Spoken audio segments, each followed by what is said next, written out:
Hello everyone, welcome back to Buildingeverafter. For those of you who are new, my name is Christina and I am a stay-at-home homeschooling, homesteading mom in the foothills of North Carolina. My husband and I own 2 acres and are just getting started building our homestead, farm, whatever you want to call it. In my last video, I showed the process of clearing this bed, kind of that before and after of what that looked like and the tools that I used. But today, I would like to try and get it put into rows. And it is starting to rain a bit, so it's not really the best time to be doing this. But I know that it's supposed to storm for the next several days. And I really don't want to miss my opportunity. So I'm going to see if I can't hop to this very quickly and try and get these put into rows and hopefully even go ahead and plant some of my last little seedlings that I have in the greenhouse still. Alright, so the first thing I'm going to do is I'm actually going to come over and take a look at my little seedlings. Now they're under this table because they have been getting a little bit hot in the greenhouse, and actually some of them haven't made it. They've kind of wilted away. So yesterday I kind of pulled them out and stuck them out here, but they needed some shade, and this table was the closest thing that I had to kind of offer that. Now if I don't get them in the ground this morning, then I will likely put them back into the greenhouse for the next several days while we have this crazy storm that's coming through again. But what I'm going to do is I'm going to just look and see what I have to plant. Just to get an idea of kind of spacing of the rows and how many rows I might try and aim for. So I know that I have 2 different types of watermelon with, quite a few plants on it. I have 1, 2, 3, 4, 5, 6, 7, 8, 9, 10 just in this one. And then I have another one over there. And then, let's see, do I have any? No, I think that's all of my watermelon. But I know that those need a little bit more space. And then I still have quite a few. Everything else, for the most part, is going to be tomato or pepper. I do have one thing of, is it Calendula? I'm not sure if that's how you pronounce it or not. But I do have some of those as well. So just trying to get an idea of roughly what I have, so I can keep that in mind when I'm working on the rows and working on spacing. Alright, so I am kind of working with a little bit of limited space here. And over here in this bed, my initial priority is the watermelon. When I was originally designing this space, that is kind of how I pictured it, that this would be like the vining plants that would just kind of extend everywhere. I had my 2 smaller beds over here that would have my trellising plants that would need to have some sort of trellis built for them.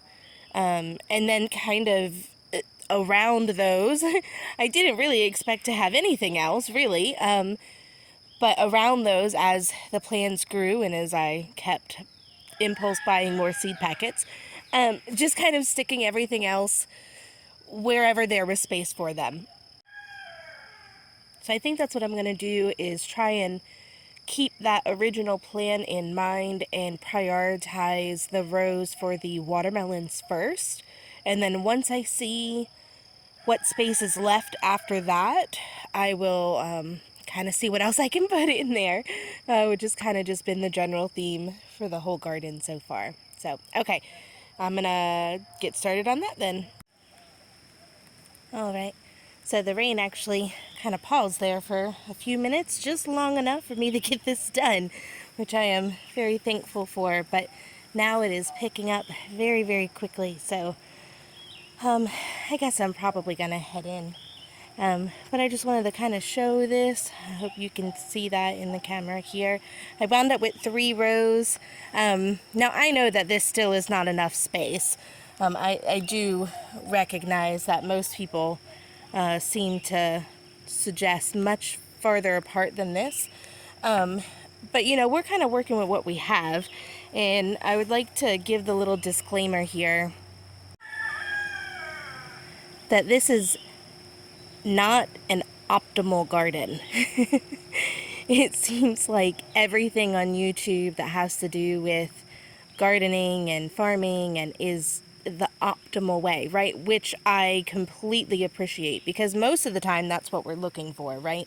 We're looking for ways to improve, to grow, to do things better, to make things a little easier on ourselves, to have more success for the effort that we put in.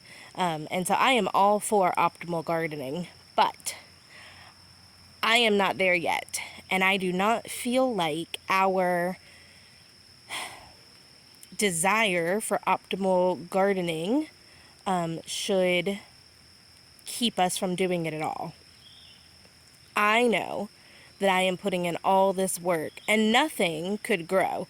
Nothing could work, especially since it is not optimal. I have things next to each other that they say shouldn't be planted next to each other. I have minimal spacing between everything. So as everything grows, I'm sure it's going to get crowded in here, and possibly everything will struggle. Everything might even die. But you know what? For me right now, the journey that I am on is learning. I just want to learn. And I've tried the whole, grow one thing at a time thing. And yes, I learned a lot about that one thing. But that didn't help me with anything else. And so this year, my approach was different. My approach this year was that I just wanted to throw everything at the wall that I could and just see what stuck. And I know that it's not optimal, and I know that it's not perfect. These rows aren't spaced. I didn't measure these. You know what I did here? I literally took my regular hoe here, whatever this one is, just good old-fashioned regular hoe, and I went and I stood in between these two, put my feet like hip width apart, kind of just spread out a little bit, and I pulled the dirt to me, and I just kind of stacked it up next to my foot. That's it. And then I just walked down the row while doing that, and there you go. That's how I spaced my rows. No, that's not perfect.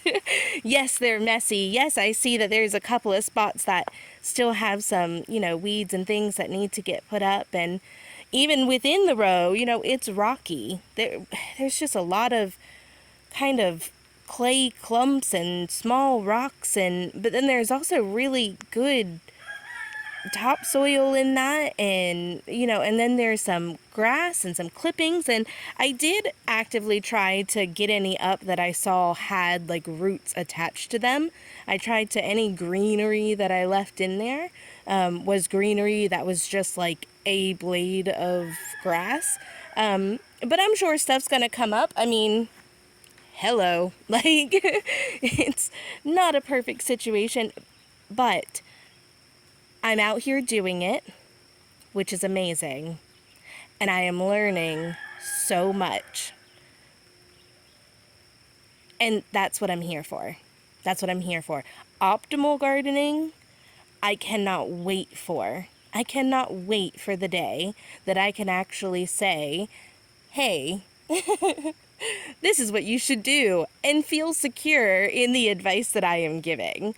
That day is the dream, but that day is not today. And so this is where we're at, and I'm really excited to share this with you guys. And for those of you who are also not optimal gardening, I just want you to see that there is a place for that. There is a time for that, and it's really quite wonderful. So, all right, there's my little disclaimer rant for the video. But yeah, so I got these 3 rows here. They're roughly, I don't know, 2.5, 3 foot apart-ish. And I'm hoping that I can get all of the watermelon in there, kind of, again, kind of crowded, but gonna kind of put them in there, and we'll see what happens with them. I'm still not quite sure exactly where I'm gonna put everything else, but we'll get to that another day. I'm also still, with everything else, even if I used the soil that was already in the garden, I have kind of come and put just kind of a little scoop where I've planted it of the kind of purchased better soil. So I'm still debating if I want to do that or not. Part of that is finances, you know, spending more money to go get more soil, if that is financially feasible for us right now. The other part of it is just truly experimental, just seeing how they do on their own without having anything else. I think I mentioned in the last video that with this particular part of the bed, I don't know if it was, you know, the tool that I had used this time or just this part of the bed, but I had a lot more topsoil than what I did in some of the other areas. And it's much better topsoil too. It's nice and loose, and it's just kind of really, really lovely. So I know it's still not as good as it could be, but compared to the other areas of my garden, this one by far had the most and the best. So yeah, I'm not sure if I want to kind of just go ahead and stick everything in the ground, and just so I can get the task done, or if I want to take the time and go and buy some more soil and then add it to this so it at least has a little bit more guaranteed nutrients and things to it. I'm not quite sure about that yet. Part of that is discussing it with the husband and seeing what is possible. But yeah, that's pretty much it for this morning. I think I'm gonna head on in, but I appreciate you all hanging out with me in the garden on this rainy morning, and I look forward to seeing you next time. Hey there, Munchkin. Hi. What have you been up to? Resting in my bed this whole morning. Is there anything you want to say to YouTubers? If you like this video, like and subscribe. Or just leave a comment. That's fine too. Bye. Alright guys, until next time, we wish you a happy ever after.